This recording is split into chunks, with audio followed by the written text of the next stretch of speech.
કે ખૂબ જ સુકન્યાળ હોય છે. આ ઉપરાંત અહીં બાળકો માટે વિવિધ પ્રકારના વ્યાયામના સાધનો, કસરતના સાધનો વસાવવામાં આવ્યા છે. એક ખૂબ સરસ માચડો બનાવવામાં આવ્યો છે, જે ઉપર તમે જઈને હવા માણી શકો. ગુજરાતના ખૂબ જ ઓછા ગાર્ડનોમાં આવો માચડો તમને જોવા મળે. ખૂબ જ સુંદર માચડો છે. લગભગ 50 વ્યક્તિ ઉપર ચડી શકે છે અને ગાર્ડનને એન્જોય કરી શકે છે.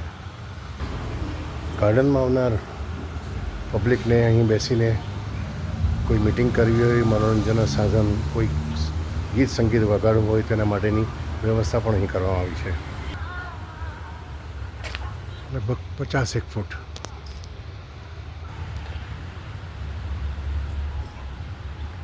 રોમમાં જેમ હોય છે તેમ એક વિશાળ પ્રકારનું એરિના જેવું બનાવવામાં આવ્યું છે. અહીં સર્કલમાં કોઈ નાટક ભજવાતું હોય કે કંઈક વિશેષ કાર્યક્રમ થતો હોય તો લોકો આના પર બેસીને જોઈ શકે. મિત્રો, આ વિડીયો તમને ગમ્યો હશે એને બુસ્ટ કરજો. Thank you.